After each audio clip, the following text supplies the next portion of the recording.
The forbidden archive. The drill bit screamed against the Martian ice, sending frozen shards flying in the thin atmosphere.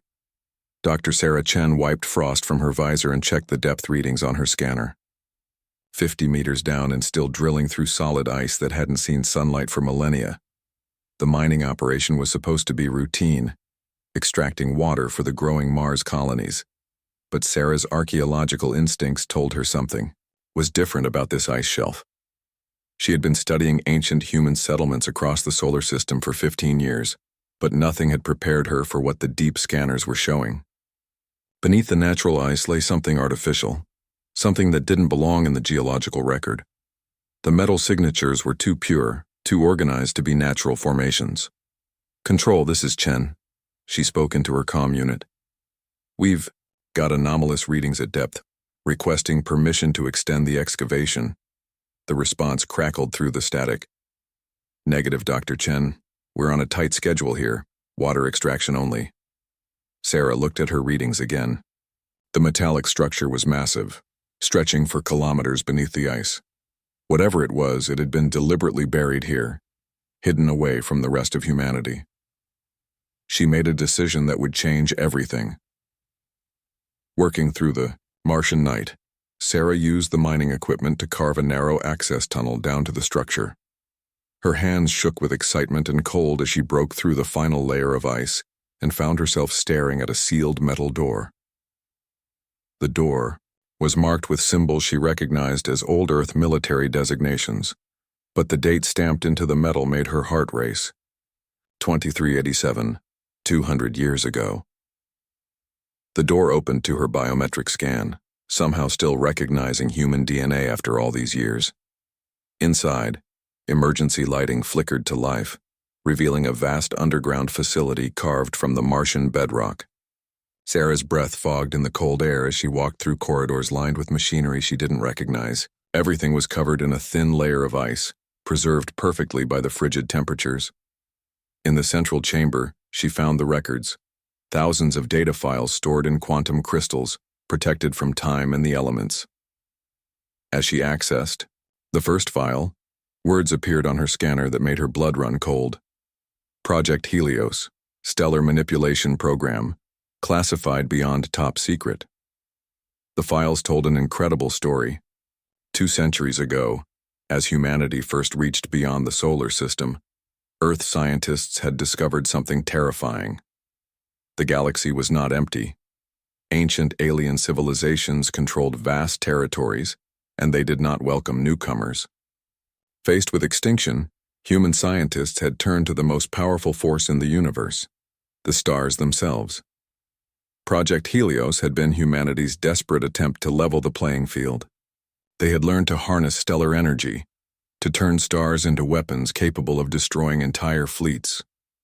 The technology required a human operator, someone who could mentally interface with the quantum processors that controlled stellar forces. It was dangerous beyond imagination, but it was humanity's only hope. Sarah read file after file, learning about the volunteers who had undergone the transformation process. Most had died. Their minds couldn't handle the connection to such vast energies, but a few had survived, becoming something more than human.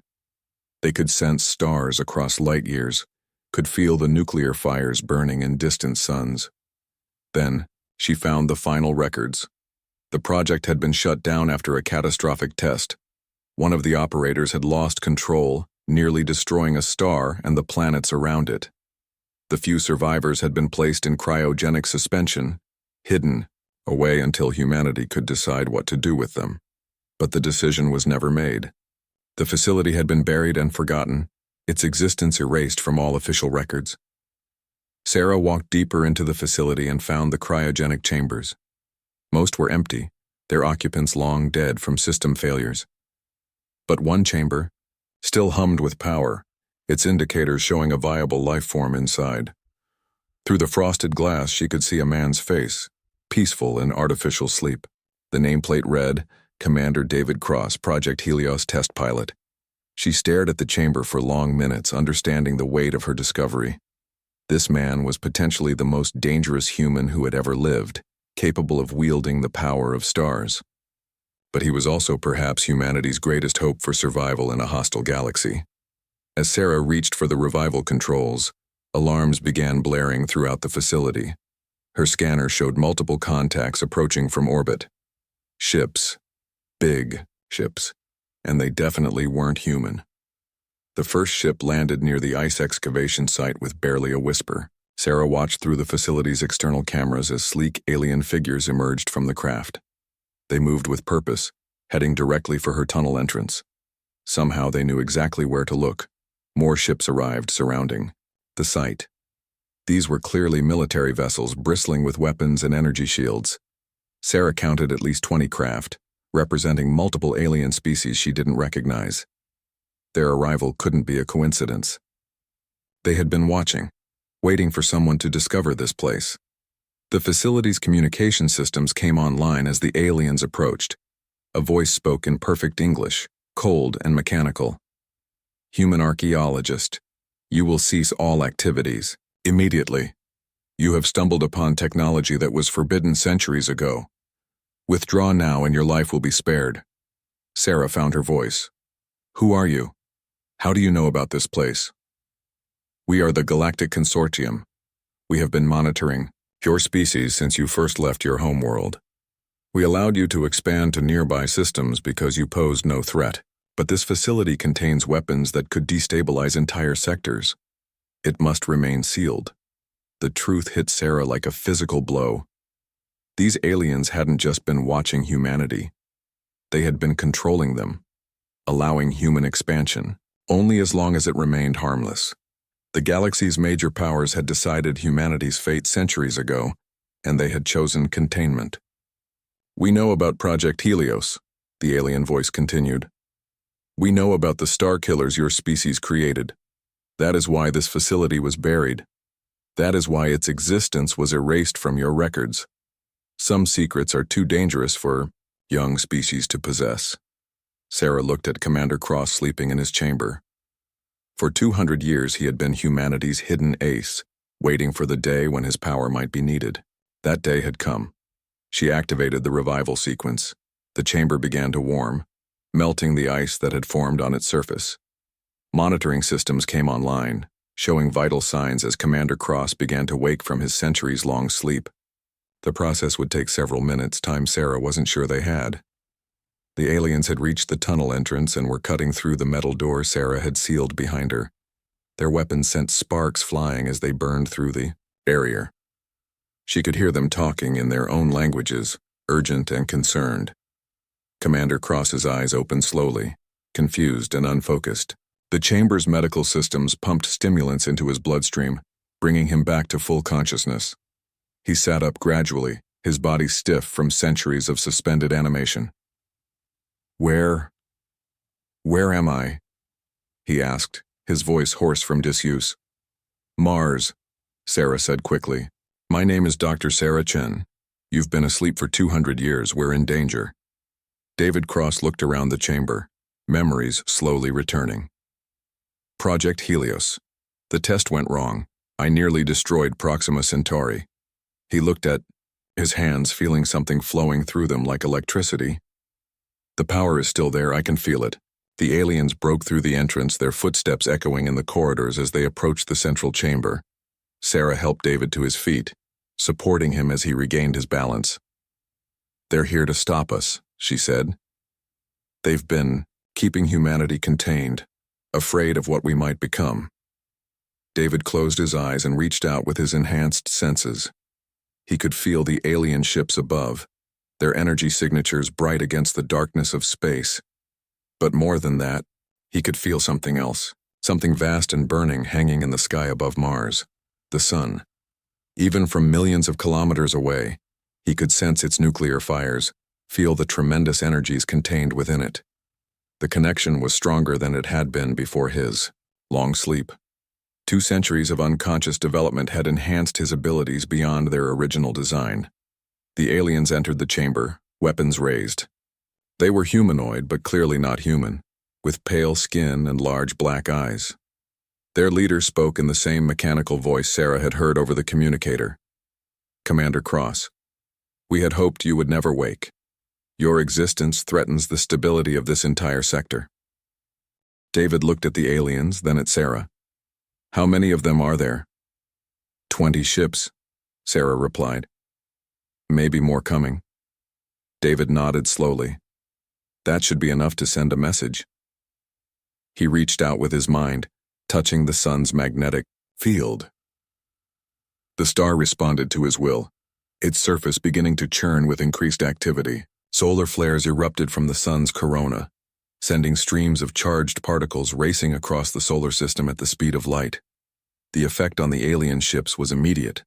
Their electronics began failing as the solar storm struck Mars. Shield generators overloaded and shut down. Weapon systems went offline. The sleek alien vessels became helpless metal shells drifting in space. The alien leader's weapon fell from nerveless fingers as his ship's life support began to fail. Impossible, he whispered. The Star-Killer technology was destroyed. David felt the power flowing through him, intoxicating in its vastness. He could reach out and touch any star in the local cluster, could bend them to his will like tools. It would be so easy to end this threat permanently, to turn the sun into a weapon that would cleanse this part of the galaxy of alien influence. But he was still human enough to remember restraint. The solar storm passed, leaving the alien ships damaged but functional. Their crews would survive, though their vessels would need extensive repairs. David had sent his message without unnecessary killing. Go back to your consortium, he told the alien leader. Tell them that humanity is no longer content to hide in the shadows.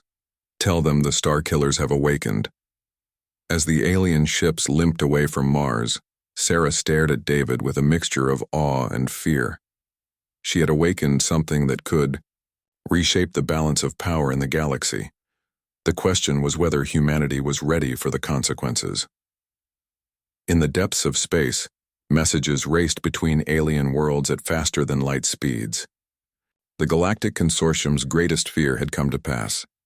Humanity had rediscovered its Star-Killer technology, and this time, there might be no way to contain it.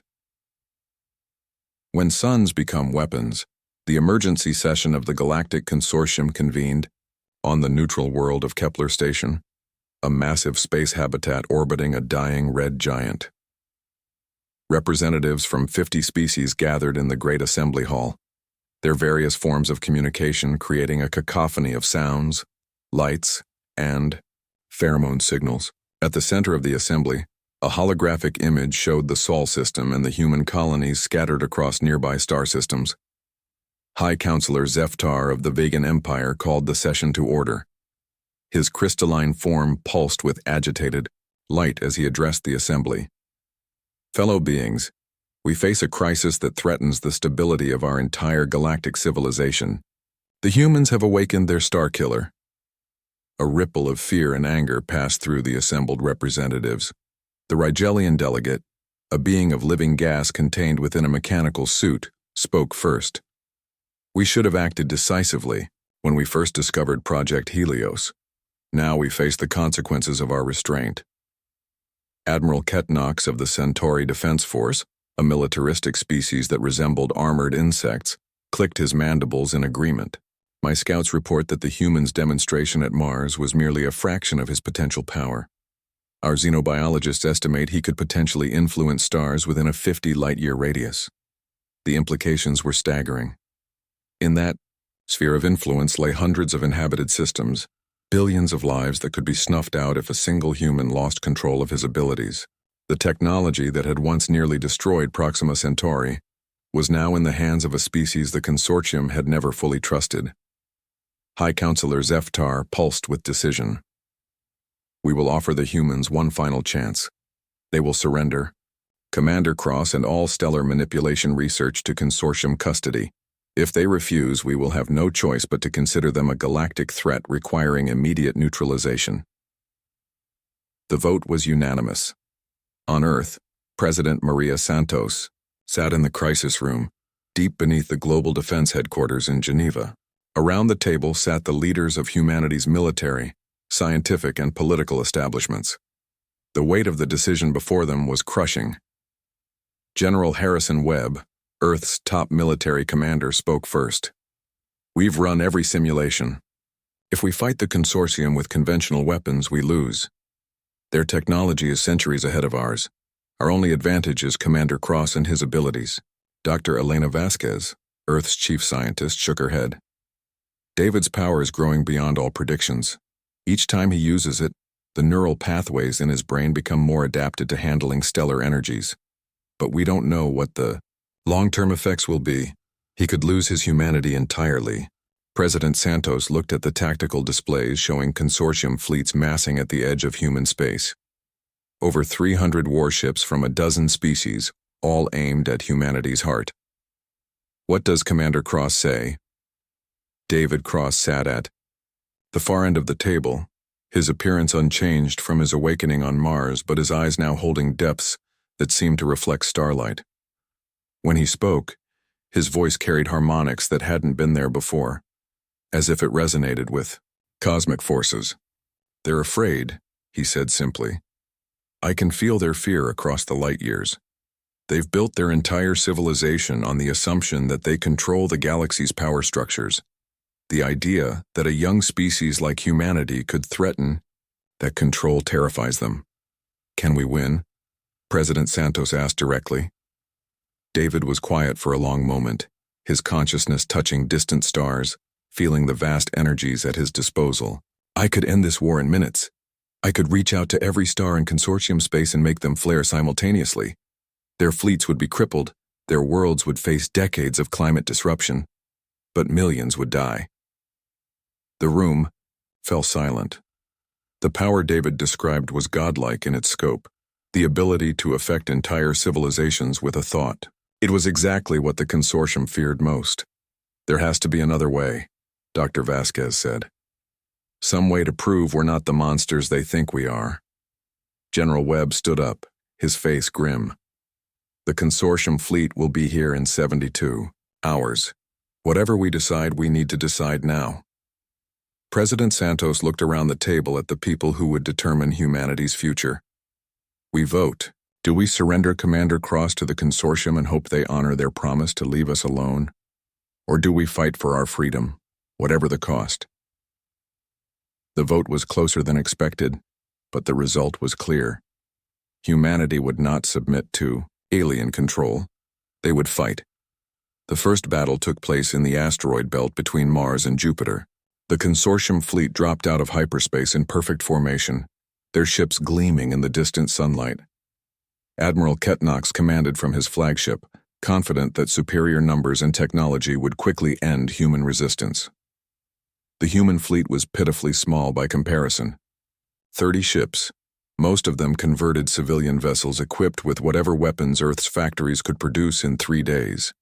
But at the center of the human formation was the UES Prometheus, a specially modified ship designed to support Commander Cross's unique abilities.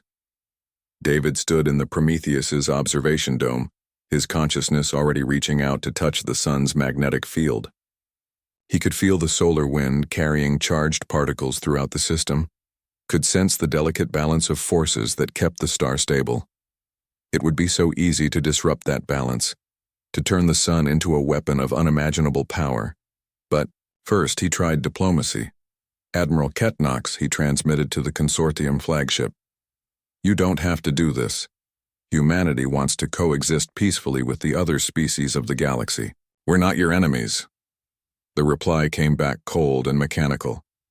Surrender now, Starkiller, and your death will be quick.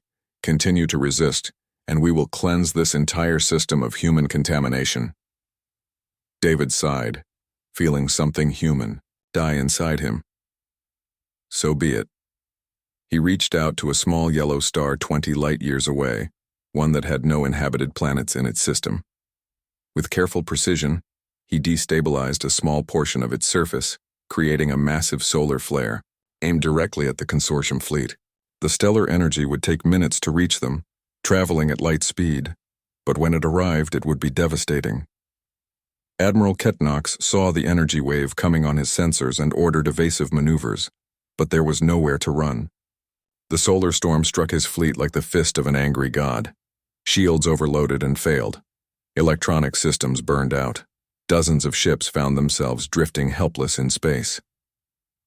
But the consortium had learned from their defeat at Mars.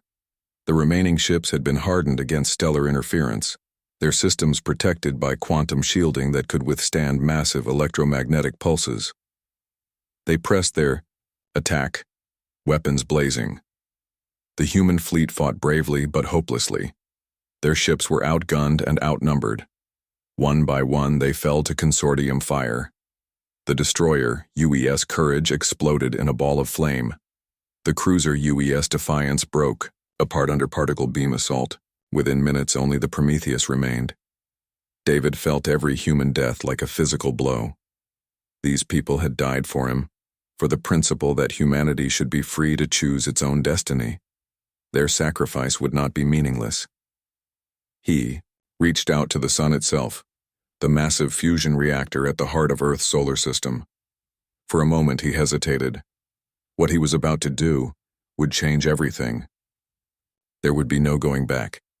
Then he thought of Earth, of the billions of humans who deserved the right to live free among the stars, and made his choice. David touched the sun's core, feeling the tremendous nuclear fires that had burned for billions of years. With careful precision, he began to compress those fires, building pressure until the star's output increased dramatically. Solar flares erupted from the sun's surface, but these were not random eruptions.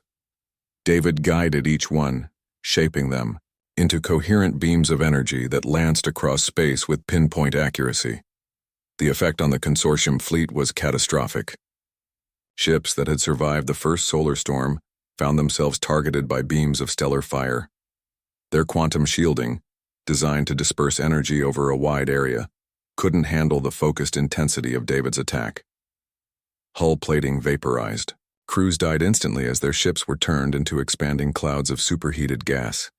In less than 5 minutes, the most powerful military force ever assembled in human space was reduced to scattered debris. But David wasn't finished. He reached out to other stars, feeling their nuclear fires across the light years. Every consortium world, every major fleet base, every center of alien power found itself under the gaze of a human who could turn their own suns against them. The message he sent to the Galactic Consortium was brief and to the point. Humanity will no longer accept containment. We will expand where we choose, develop whatever technology we choose, and defend ourselves against all threats.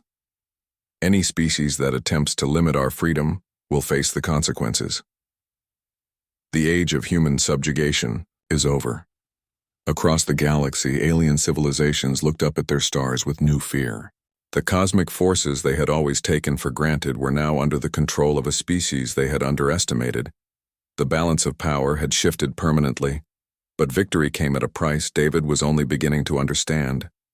Each time he used his abilities, he could feel his human consciousness fading a little more.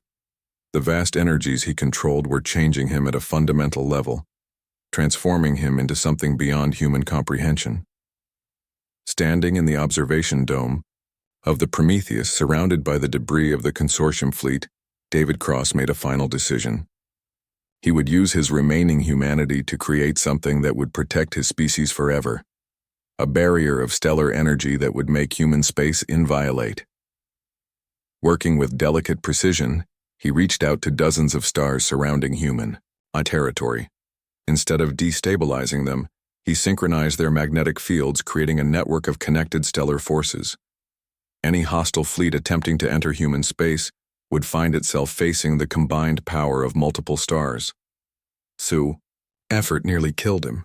As he collapsed to the deck of the Prometheus, David felt the last vestiges of his human identity slipping away. But he had accomplished what he set out to do. Humanity was free, protected by barriers of stellar fire that no alien force could breach. When the rescue teams found him, David Cross was alive but forever changed. His eyes now held the light of distant stars, and when he spoke, it was with the voice of cosmic forces beyond human understanding. He had become something new, something that existed at the intersection of human will and stellar power. The galaxy would never be the same. Humanity had announced its arrival as a major power in the most dramatic way possible, by turning the very stars into weapons and shields. The other species would have to adapt to a new reality where humans could no longer be ignored or contained. And, in the depths of space, David Cross stood eternal vigil, guardian of human freedom and master of the forces that lit the darkness between worlds. The Starkiller had become humanity's greatest protector, ensuring that his species would never again bow to alien masters. The age of human expansion had truly begun.